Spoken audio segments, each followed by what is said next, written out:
नमस्कार दोस्तों, एक बार फिर से स्वागत है आप सभी का आपके अपने YouTube चैनल में। दोस्तों, जो भी साथी railway NTPC under graduate 12th level की तैयारी कर रहे हैं, जिनके एग्ज़ाम अभी होने बाकी है, तो वो साथी इस वीडियो को अंत तक देखें। आज की इस क्लास में अपन 30 क्वेश्चन करने वाले हैं स्टैटिक जीके के, और ये सभी क्वेश्चन रेलवे के एग्ज़ाम में, प्रीवियस ईयर एग्ज़ाम में पूछे गए क्वेश्चन है, और साथ में एसएससी के एग्ज़ाम में भी पूछे गए क्वेश्चन है। तो आप इस वीडियो को अंत तक देखें, और जो भी साथी इस चैनल के साथ नए हैं तो वो सबसे पहले इस चैनल को सब्सक्राइब करके बेल आइकन ऑन कर दें, ताकि जो नेक्स्ट वीडियो आएगा उसकी इन्फॉर्मेशन आपको मिलती रहेगी। तो अपन शुरुआत करते हैं। पहला हमारा क्वेश्चन है कि प्रसिद्ध जूलू जनजाति किस देश से संबंधित है। ये क्वेश्चन एनटीपीसी में पूछा गया है। प्रसिद्ध जो जूलू जनजाति है वो किस देश से संबंधित है। पहला ऑप्शन है पाकिस्तान, दूसरा ऑप्शन है दक्षिण अफ्रीका, तीसरा ऑप्शन है भारत, और चौथा ऑप्शन है चीन। तो प्रसिद्ध जो जूलू जनजाति है वो दक्षिण अफ्रीका से स्थित है। इसका राइट आंसर ऑप्शन बी हो जाएगा। और ये जो जनजाति है मुख्य रूप से दक्षिण अफ्रीका के क्वाजुलू नताल प्रांत में निवास करती है। कहाँ पे निवास करती है?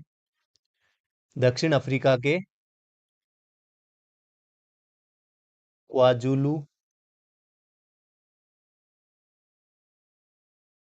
नताल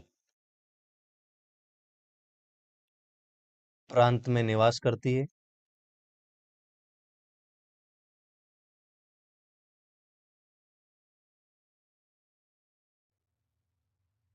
और जूलू लोग अपनी समृद्धि सांस्कृतिक विरासत या युद्ध कौशल और परंपरागत नृत्यों के लिए प्रसिद्ध है। ठीक है, नेक्स्ट हम आगे बढ़ते हैं।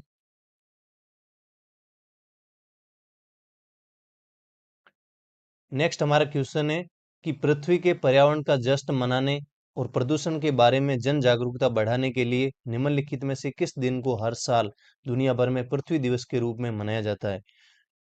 तो रेलवे एनटीपीसी में जो अभी एग्जाम चल रहे हैं रनिंग, उनमें जो इम्पोर्टेंट डे है जनवरी से लेके दिसंबर तक, उसमें से हर शिफ्ट में 1 से 2 क्वेश्चन पूछे जा रहे हैं। तो आप जो इम्पोर्टेंट डेज है वो अच्छे से याद करके जाएं, जिनके अभी एग्जाम नेक्स्ट आने वाले दिनों में होंगे उनके लिए है। ठीक है, बाकी जिनके हो गए हैं उनके तो क्या है। तो ये जो क्वेश्चन है ये भी पूछा गया है एनटीपीसी में कि पृथ्वी के पर्यावरण का जश्न मनाने और प्रदूषण के बारे में जन जागरूकता बढ़ाने के लिए निम्नलिखित में से किस दिन को हर साल दुनिया भर में पृथ्वी दिवस के रूप में मनाया जाता है। अब ये जो क्वेश्चन है ये डायरेक्ट ऐसे भी पूछ सकते थे कि पृथ्वी दिवस कब मनाया जाता है, लेकिन इसको थोड़ा लेंथी बना के टाइप किया गया है। ठीक है, ताकि मतलब जो स्टूडेंट्स है वो कंफ्यूज्ड हो। ऐसा कुछ नहीं है, आपको एकदम फ्रीडम होके इन एग्जाम देना है। तो डायरेक्टली यही पूछा गया है कि पृथ्वी दिवस कब मनाया जाता है। पहला ऑप्शन है 11 फरवरी, दूसरा ऑप्शन है 22 जुलाई, तीसरा ऑप्शन है 22 अप्रैल, और चौथा ऑप्शन है 11 नवंबर। तो जो पृथ्वी दिवस है 22 अप्रैल को मनाया जाता है। इसका जो राइट आंसर है ऑप्शन सी हो जाएगा। और ये जो दिन है वो पर्यावरण संरक्षण और प्रदूषण के प्रति जागरूकता बढ़ाने के लिए समर्पित है। बात करें इसकी शुरुआत कब हुई थी, तो 1970 में इसकी शुरुआत हुई थी पृथ्वी दिवस की। ठीक है, नेक्स्ट हम आगे बढ़ते हैं।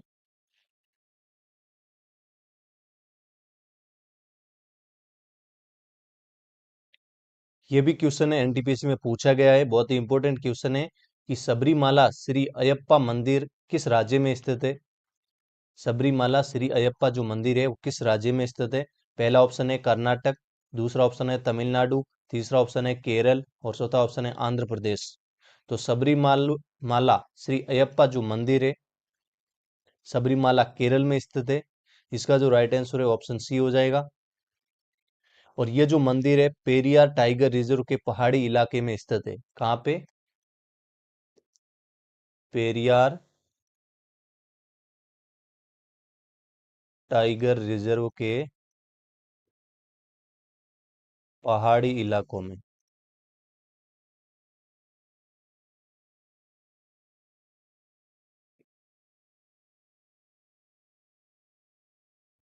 ठीक है, और ये जो मंदिर है अपनी सख्त धार्मिक प्रथाओं और विशेष तीर्थ यात्रा के लिए प्रसिद्ध है। मंदिर में प्रवेश के लिए कुछ नियम है, जैसे कि 10 से 50 वर्ष की जो आयु की महिलाओं हैं उनका प्रवेश वर्जित है। ये जो मंदिर है हर साल लाखों भक्तों को आकर्षित करता है और विशेषकर मकर संक्रांति के दौरान। ठीक है, नेक्स्ट।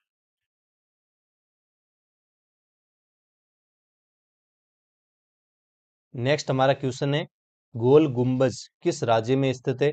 ये भी क्वेश्चन एनटीपीसी में पूछा गया है कि गोल गुंबज है वो किस राज्य में स्थित है।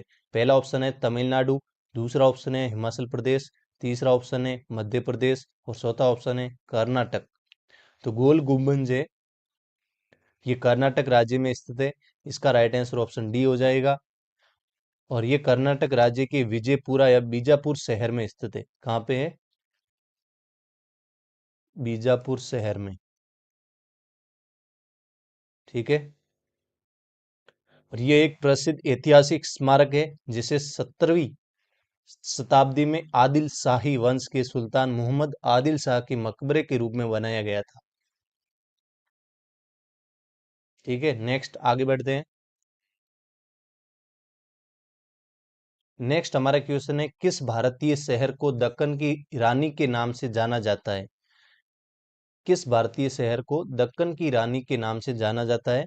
पहला ऑप्शन है अहमदाबाद, दूसरा ऑप्शन है पुणे, तीसरा ऑप्शन है अमृतसर और चौथा ऑप्शन है पुदुचेरी।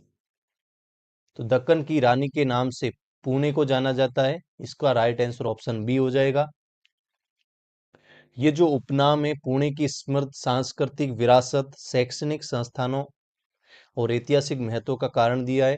और पुणे जो कि महाराष्ट्र राज्य में स्थित है और ये भारत के प्रमुख शहरों में से एक है। ठीक है, ये शहर मराठा साम्राज्य की राजधानी रह चुका है और इसे पूर्व का ऑक्सफोर्ड भी कहा जाता है। पुणे को पूर्व का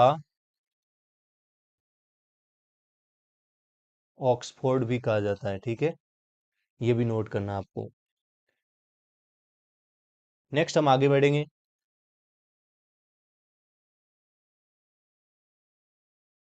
2016 में भारत में दुर्लभ डायनासोर इस्थियोसोर का सबसे पूर्ण जीवाश्म कहाँ पाया गया था?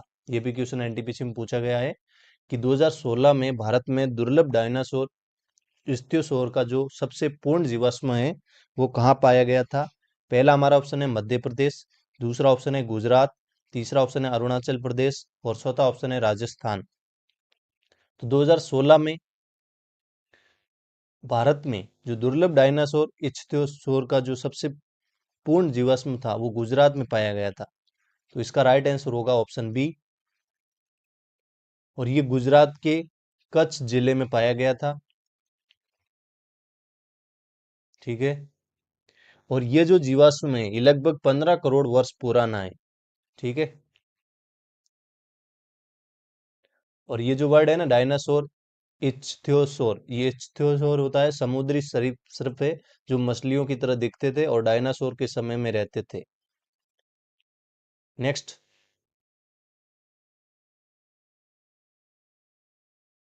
विश्व स्वास्थ्य संगठन द्वारा किस दिन को हाथ स्वच्छता दिवस के रूप में घोषित किया गया है? विश्व स्वास्थ्य संगठन, वर्ल्ड हेल्थ ऑर्गेनाइजेशन के द्वारा किस दिन को हाथ स्वच्छता दिवस के रूप में घोषित किया गया है? पहला ऑप्शन है 5 मई, दूसरा ऑप्शन है 18 अगस्त,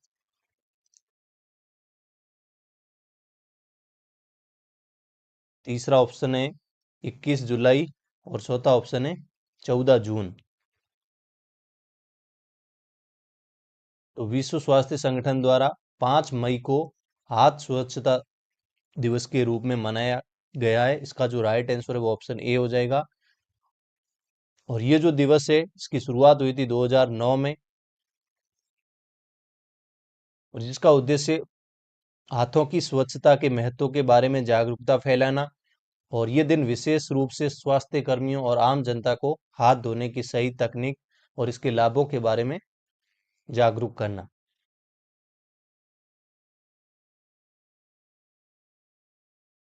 नेक्स्ट है, राष्ट्रीय कृषि और ग्रामीण विकास बैंक का मुख्य कार्यालय कहाँ स्थित है? राष्ट्रीय कृषि और ग्रामीण विकास बैंक का जो मुख्यालय है वो कहाँ पे स्थित है? पहला ऑप्शन है पुणे, दूसरा ऑप्शन है मुंबई, तीसरा ऑप्शन है चेन्नई और चौथा ऑप्शन है कोलकाता। तो राष्ट्रीय कृषि और ग्रामीण विकास बैंक नाबार्ड, नाबार्ड का जो मुख्यालय है वो कहाँ पे स्थित है? तो नाबार्ड का मुख्यालय मुंबई महाराष्ट्र में स्थित है। इसका राइट आंसर ऑप्शन बी हो जाएगा। नाबार्ड की स्थापना की बात करें तो 12 जुलाई 1982 में हुई थी। ये भारत में कृषि तथा ग्रामीण विकास के लिए शीर्ष वित्तीय संस्था है। ठीक है। नाबार्ड ऋण सहायता प्रदान करता है और ग्रामीण अवसंरचना को प्रोत्साहित करता है और ग्रामीण ऋण प्रणाली को मजबूत बनाता है। ठीक है, नेक्स्ट हम आगे बढ़ेंगे।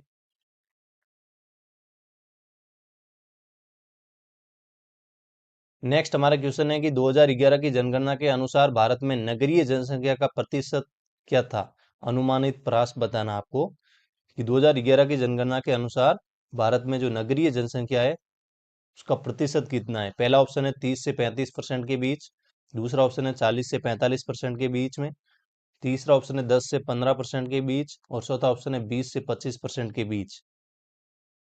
तो 2011 की जनगणना के अनुसार भारत में जो नगरीय जनसंख्या का जो प्रतिशत है वो है 30 से 35% के बीच में। यानी भारत की कुल जनसंख्या में जो 31.16% जो लोग हैं वो नगरीय क्षेत्रों में रहते हैं। ठीक है, नेक्स्ट।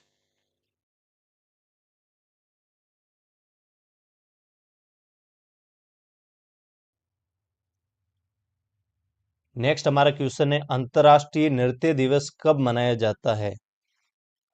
ये भी एनटीपीसी में पूछा गया सवाल है कि अंतर्राष्ट्रीय नृत्य दिवस है वो कब मनाया जाता है। पहला ऑप्शन है 27 अप्रैल, दूसरा ऑप्शन है 28 अप्रैल, तीसरा ऑप्शन है 29 अप्रैल, चौथा ऑप्शन है 30 अप्रैल। तो अंतर्राष्ट्रीय जो नृत्य दिवस है वो 29 अप्रैल को मनाया जाता है। इसका राइट आंसर ऑप्शन सी हो जाएगा। और ये जो दिवस है अंतर्राष्ट्रीय रंगमंच संस्थान द्वारा 1982 में स्थापित हुआ था और इस दिन का चयन आधुनिक बेले के जनक उसकी जयंती के रूप में किया गया है और इसका उद्देश्य नृत्य कला को बढ़ावा देना और उसकी सार्वभौमिकता को उजागर करना। नेक्स्ट है भारत का पहला ग्राफीन नवाचार केंद्र किस राज्य में स्थापित किया गया है? भारत का पहला ग्राफीन नवाचार जो केंद्र है वो किस राज्य में स्थापित किया गया है? पहला ऑप्शन है कर्नाटक, दूसरा ऑप्शन है गुजरात, तीसरा ऑप्शन है तेलंगाना, चौथा ऑप्शन है केरल। तो भारत का पहला ग्राफीन नवाचार जो केंद्र है वो केरल में स्थित है। इसका राइट आंसर ऑप्शन डी हो जाएगा। और केरल के कोच्चि के मेकर्स विलेज में स्थापित किया गया है। कहाँ पे? कोच्चि के मेकर्स विलेज में।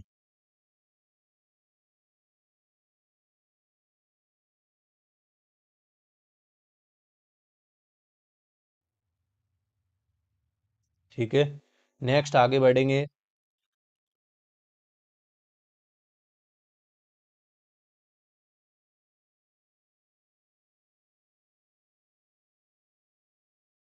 नेक्स्ट हमारा क्वेश्चन है कि निम्नलिखित में से किस राज्य प्रमुख भाषा युग्म सम्मिलित नहीं है?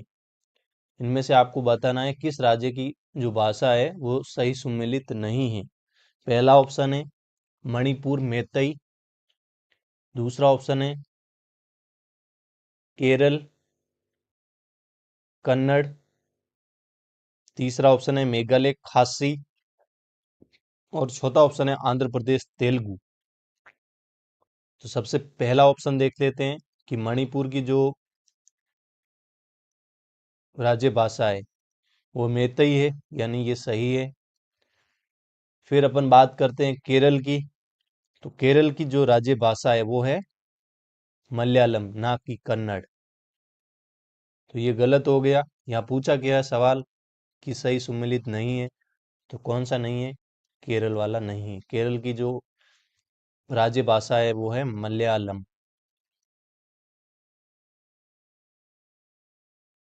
मेघालय की, मेघालय की खासी ये सही है। आंध्र प्रदेश की तेलुगु, ये भी सही है। ठीक है, नेक्स्ट हमारा क्वेश्चन है,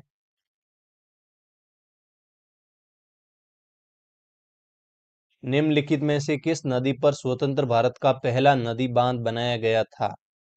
निम्नलिखित में से किस नदी पर स्वतंत्र भारत का पहला नदी बांध बनाया गया था? पहला ऑप्शन है कृष्णा, दूसरा ऑप्शन है यमुना, तीसरा ऑप्शन है गंगा, चौथा ऑप्शन है दामोदर। तो दामोदर नदी पर स्वतंत्र भारत का पहला नदी बांध बनाया गया था। इसका जो राइट आंसर है ऑप्शन डी हो जाएगा। और दामोदर घाटी परियोजना के तहत 1948 में शुरू किया गया था, और ये परियोजना अमेरिका की टेनेसी वैली अथॉरिटी से प्रेरित थी। दामोदर नदी को बंगाल का शौक भी कहा जाता है। ठीक है,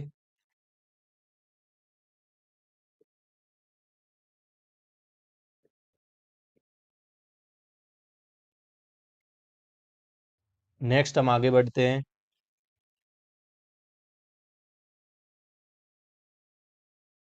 भारत के कौन से राज्य ने सर्वप्रथम सभी घरों की छतों पर वर्षा जल संचयन संरचना के निर्माण को अनिवार्य किया गया था? भारत का ऐसा कौन सा राज्य है जिसमें सबसे पहले सभी घरों की छतों पर वर्षा जल संचयन संरचनाओं के निर्माण को अनिवार्य किया गया था? पहला ऑप्शन है सिक्किम, दूसरा ऑप्शन है तमिलनाडु, तीसरा ऑप्शन है ओडिशा, और चौथा ऑप्शन है हरियाणा। तो इसका सही आंसर होगा तमिलनाडु। तमिलनाडु भारत का पहला राज्य था जिसने 2001 में, कब, 2001 में सभी घरों की छतों पर वर्षा जल संचयन संरचनाओं के निर्माण को अनिवार्य कर दिया गया था। ये जो निर्णय है वो राज्य में बढ़ते जल संकट और भूजल स्तर में गिरावट को देखते हुए लिया गया था।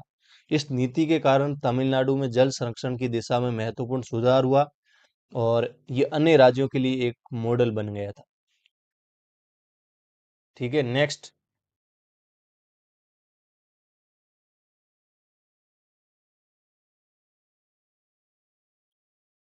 जनगणना 2011 के अनुसार सर्वाधिक लिंगानुपात किस राज्य का है? बहुत ही इंपॉर्टेंट क्वेश्चन है, ये एनटीपीसी में भी बहुत बार पूछा गया है कि 2011 की जनगणना के अनुसार सर्वाधिक जो लिंगानुपात है वो किस राज्य का है? पहला ऑप्शन है छत्तीसगढ़, दूसरा ऑप्शन है आंध्र प्रदेश, तीसरा ऑप्शन है तमिलनाडु, और चौथा ऑप्शन है केरल। तो 2011 की जनगणना के अनुसार सर्वाधिक जो लिंगानुपात है वो केरल राज्य का है। इसका राइट आंसर ऑप्शन डी हो जाएगा। केरल का जो लिंगानुपात है वो 1084 पुरुष महिलाओं पर, यानी 1000 पुरुषों पर 1084 महिलाएं हैं। लिंगानुपात किसको कहते हैं? तो पुरुषों की संख्या पर महिलाओं की संख्या। और केरल भारत का एकमात्र ऐसा राज्य है जहां महिलाओं की संख्या पुरुषों से अधिक है। ठीक है, नेक्स्ट।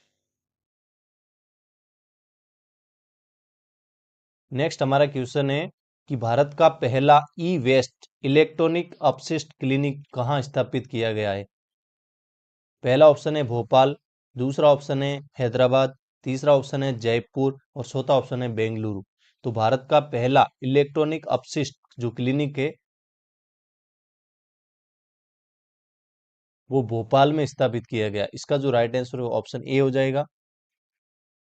और ये पहल भारतीय प्रौद्योगिकी संस्थान आईआईटी मद्रास और भोपाल नगर निगम के सहयोग से शुरू की गई थी। इस क्लिनिक का जो मुख्य उद्देश्य है वो है इलेक्ट्रॉनिक कचरे का सही तरीके से निस्तारण करना और जागरूकता फैलाना। यहाँ पर लोग अपने पुराने इलेक्ट्रॉनिक उपकरणों को जमा कर सकते हैं जिन्हें रिसाइकिल या सुरक्षित तरीके से नष्ट किया जाता है। ठीक है, नेक्स्ट। भारत में पहली मेट्रो ट्रेन कहाँ और कब शुरू की गई थी? बहुत ही इंपॉर्टेंट क्वेश्चन है कि भारत में पहली जो मेट्रो ट्रेन है वो कहाँ और कब शुरू की गई थी? पहला ऑप्शन है 26 जनवरी 1950, दूसरा ऑप्शन है 2 अक्टूबर 1945 को बेंगलोर में, तीसरा ऑप्शन है 24 अक्टूबर 1984 को कोलकाता में, और चौथा ऑप्शन है दिल्ली 15 अगस्त 1947 को। तो भारत में जो पहली मेट्रो ट्रेन है वो 24 अक्टूबर 1984 को कोलकाता में शुरू की गई थी। ये जो मेट्रो है इसका नाम कोलकाता मेट्रो के नाम से भी जाना जाता है, और इसका जो पहला चरण है वो दमदम से टोलीगंज तक था। स्टार्टिंग में कहा था? दमदम से टोलीगंज, ठीक है। और ये भारत का पहला और एशिया का पांचवा मेट्रो सिस्टम था, और ये भारतीय रेलवे द्वारा संचालित किया गया था। और ये जो दमदम से टोलीगंज है 3.4 किलोमीटर तक चलती थी ये ट्रेन, ठीक है। नेक्स्ट हम आगे बढ़ते हैं।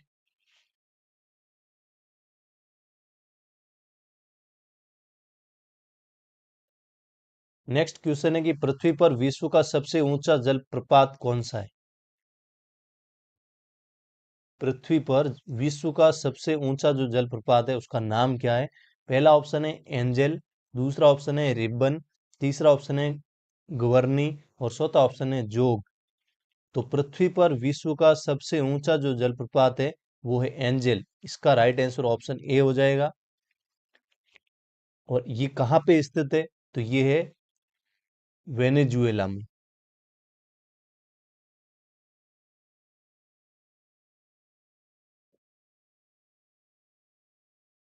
वेनेजुएला में ये स्थित है। इसकी ऊंचाई की बात करें तो 979 मीटर है। फीट की बात करें तो 3213 फीट है, ठीक है। नेक्स्ट, अब इसकी जो खोज है, इसका जो नामकरण है वो कैसे हुआ? तो इसका नाम अमेरिकी पायलट था, उसका नाम था जिमी एंजल। उसके नाम पर इसका नाम रखा गया है एंजल, ठीक है। और इन्होंने खोज की थी 1933 में। नेक्स्ट हम आगे बढ़ते हैं। भारत की जनगणना द्वारा अपनाई जाने वाली प्रथाओं के अनुसार लिंगानुपात को की संख्या के रूप में परिभाषित किया गया है। जनसंख्या में प्रति कितने पुरुषों पर महिलाएं हैं?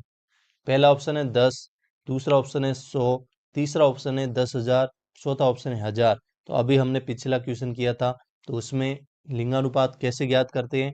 तो पुरुषों की संख्याओं पर महिलाओं की संख्या।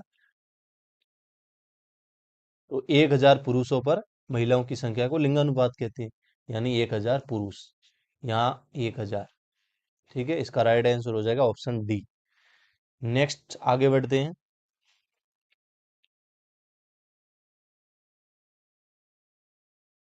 नेक्स्ट हमारा क्वेश्चन है कि भारत में किस स्थान को काला पानी के नाम से जाना जाता था? पहला ऑप्शन है कच्छ की खाड़ी, दूसरा ऑप्शन है केरल अनूप झीलें, तीसरा ऑप्शन है लक्षद्वीप, और चौथा ऑप्शन है अंडमान द्वीप समूह। तो भारत के जो अंडमान द्वीप समूह है इसको बोलते थे काला पानी, ठीक है। इसका राइट आंसर ऑप्शन डी हो जाएगा। फिर हम आगे बढ़ते हैं। नेक्स्ट हमारा क्वेश्चन है कि सार्वजनिक क्षेत्र की कौन सी कंपनी पहाड़ी क्षेत्रों में पर्यटकों के उपयोग के लिए हेलीकॉप्टर सेवा प्रदान करती है? बहुत ही इंपॉर्टेंट क्वेश्चन है। पहला ऑप्शन है पवन हंस लिमिटेड, दूसरा ऑप्शन है हिंदुस्तान एरोनॉटिक्स लिमिटेड, तीसरा ऑप्शन है वैश्विक वेक्टर हेलीकॉप्टर, और चौथा ऑप्शन है एयर इंडिया। तो सार्वजनिक क्षेत्र की कौन सी ऐसी कंपनी है जो पहाड़ी क्षेत्रों में पर्यटकों के लिए, जो टूरिज्म है उनके लिए हेलीकॉप्टर सेवा प्रदान करती है? तो वो है पवन हंस लिमिटेड। इसका राइट आंसर ऑप्शन ए हो जाएगा। इसकी स्थापना कब हुई थी? तो 1985 में हुई थी। और ये कंपनी पर्यटकों, तेल उद्योग और आपदा प्रबंधन के लिए हेलीकॉप्टर सेवाएं प्रदान करती है। विशेष रूप से ये पहाड़ी क्षेत्रों जैसे कि हिमाचल प्रदेश है, उत्तराखंड है, जम्मू कश्मीर है, वहाँ पे जो पर्यटकों के लिए हेलीकॉप्टर सेवाएं चलाती है। ये जो कंपनी है भारत सरकार के नागरिक उड्डयन मंत्रालय के अधीन कार्य करती है। इसका जो मुख्यालय है वो नोएडा में है, उत्तर प्रदेश, यूपी नोएडा में, ठीक है। नेक्स्ट आगे बढ़ते हैं।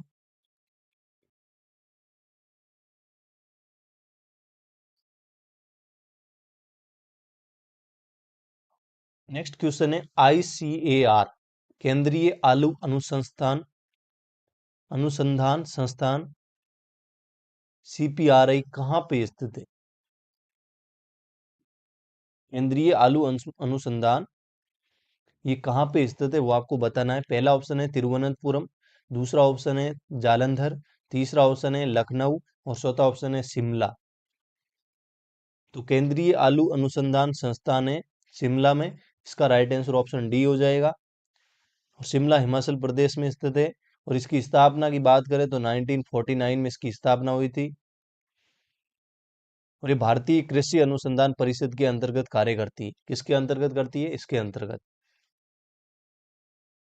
भारतीय कृषि अनुसंधान परिषद के अंदर। ठीक है, नेक्स्ट, भारत में पहला रेडियो कार्यक्रम किस वर्ष प्रसारित किया गया था? भारत में पहला जो रेडियो कार्यक्रम है वो किस वर्ष प्रचारित किया गया था?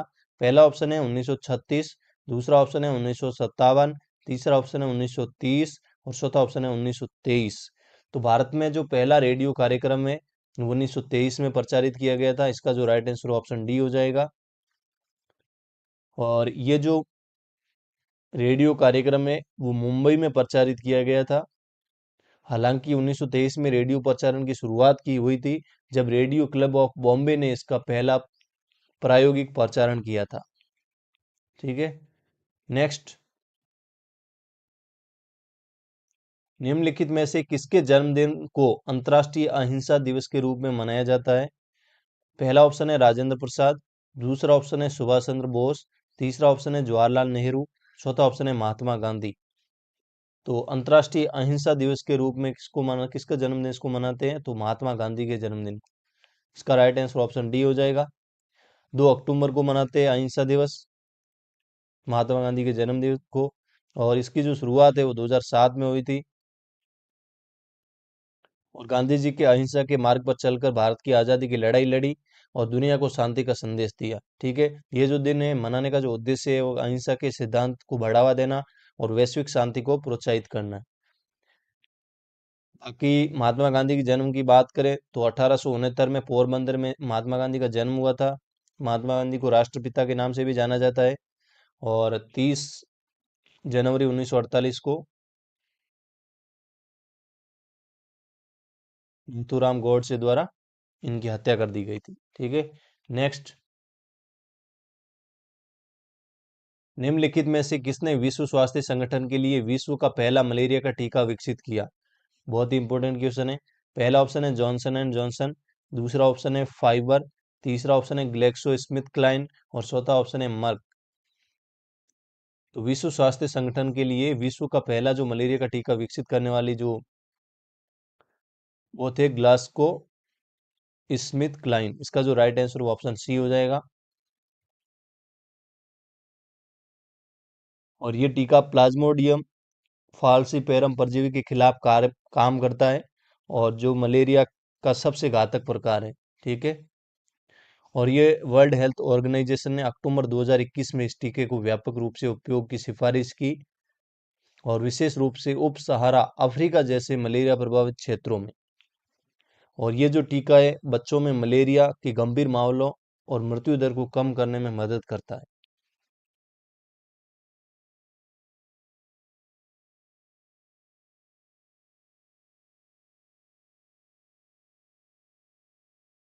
नेक्स्ट,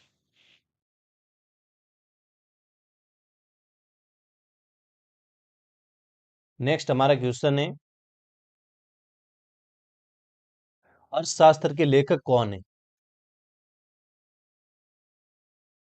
पहला ऑप्शन है कालिदास, दूसरा ऑप्शन है चाणक्य, तीसरा ऑप्शन है वाल्मीकि और चौथा ऑप्शन है पतंजलि। तो अर्थशास्त्र के लेखक है चाणक्य। इसका राइट आंसर हो जाएगा ऑप्शन बी। ठीक है, नेक्स्ट,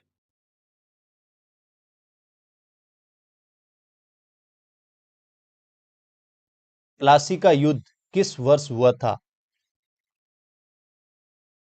प्लासी का जो युद्ध है वो किस वर्ष हुआ था? पहला ऑप्शन है 1757, दूसरा ऑप्शन है 1764, तीसरा ऑप्शन है 1857 और चौथा ऑप्शन है 1707। तो प्लासी का जो युद्ध है वो 23 जून 1757 को हुआ था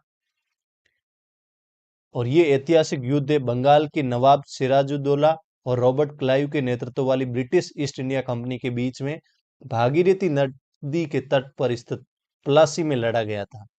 ठीक है, 23 जून 1757 को, और ब्रिटिश सेना की निर्णायक जीत हुई थी इसमें। ठीक है, नेक्स्ट,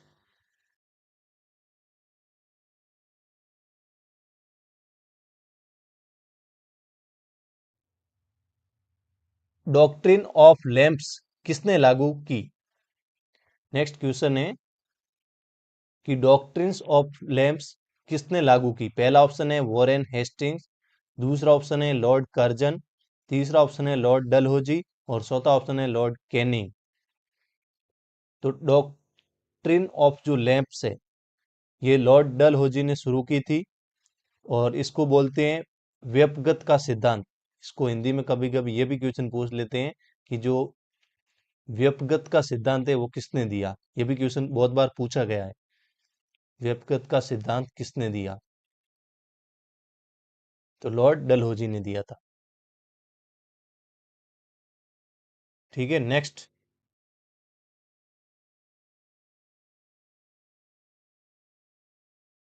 भारत का अंतिम मुगल सम्राट कौन था? भारत का अंतिम मुगल सम्राट कौन था? पहला ऑप्शन है अकबर, दूसरा ऑप्शन है शाहजहां, तीसरा ऑप्शन है बहादुर शाह जफर और चौथा ऑप्शन है औरंगजेब। तो भारत का जो अंतिम मुगल सम्राट था बहादुर शाह जफर, इसका राइट आंसर ऑप्शन सी हो जाएगा। और इनका जो शासन काल है वो 1837 से 1857 तक रहा और 1857 के प्रथम स्वतंत्रता संग्राम के प्रतीकात्मक नेता थे। ठीक है, और जिसके बाद में अंग्रेजों ने उन्हें गद्दी से उतारकर रंगून निर्वाचित कर दिया और जहां 1862 में इनकी मृत्यु हो गई थी।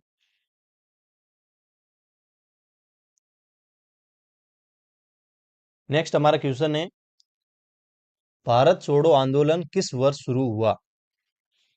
भारत छोड़ो आंदोलन है वो किस वर्ष शुरू हुआ था? पहला ऑप्शन है 1930, दूसरा ऑप्शन है 1942, तीसरा ऑप्शन है 1919, चौथा ऑप्शन है 1927। तो भारत छोड़ो जो आंदोलन है वो 8 अगस्त 1942 को शुरू हुआ था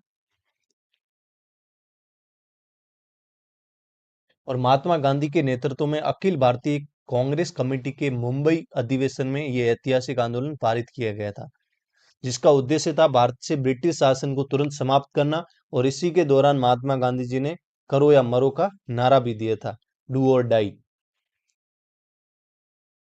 नेक्स्ट, तो कभी कभी ये भी क्वेश्चन पूछ लेते हैं कि महात्मा गांधी जी ने करो या मरो का जो नारा है वो किस अधिवेशन में या किस आंदोलन में दिया? तो भारत छोड़ो आंदोलन में, और ये बहुत बार पूछा हुआ भी है क्वेश्चन। ठीक है, नेक्स्ट हमारा क्वेश्चन है, सिंधु घाटी सभ्यता की खोज कहाँ हुई थी? सिंधु घाटी सभ्यता की जो खोज है वो कहाँ हुई थी? पहला ऑप्शन है हड़प्पा, दूसरा ऑप्शन है मोहनजोदड़ो, तीसरा ऑप्शन है लोथल, चौथा ऑप्शन है कालीबंगा। तो सिंधु घाटी जो सभ्यता की खोज हुई थी वो हड़प्पा में हुई थी। कब हुई थी? तो 1921 में हुई थी। और हड़प्पा वर्तमान में पाकिस्तान के पंजाब प्रांत में स्थित है। कहाँ पे है? पाकिस्तान के पंजाब प्रांत में। ठीक है, इस महत्वपूर्ण पुरातात्विक स्थल की खुदाई राय बहादुर दयाराम साहनी ने की थी और जिसके बाद में 1922 में मोहनजोदड़ो नामक दूसरे स्थल की खोज हुई। उसके बाद में हुई मोहनजोदड़ो की 1922 में। ठीक है, और जो हड़प्पा है वो कहाँ पे है? तो रावी नदी के तट पर।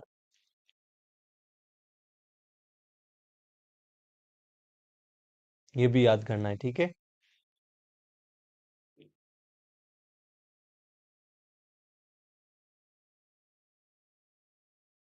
नेक्स्ट क्वेश्चन है, कुतुब मीनार का निर्माण किसने करवाया? पहला ऑप्शन है अलाउद्दीन खिलजी, दूसरा ऑप्शन है कुतुब बिन ऐबक, तीसरा ऑप्शन है फिरोज शाह तुगलक और चौथा ऑप्शन है बलबन। कुतुब मीनार का जो निर्माण है वो कुतुब बिन ऐबक ने करवाया था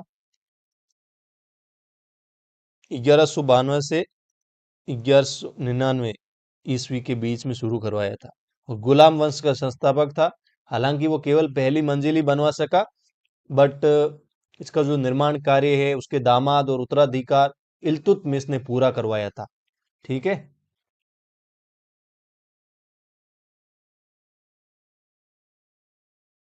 आज की इस क्लास का लास्ट क्वेश्चन है,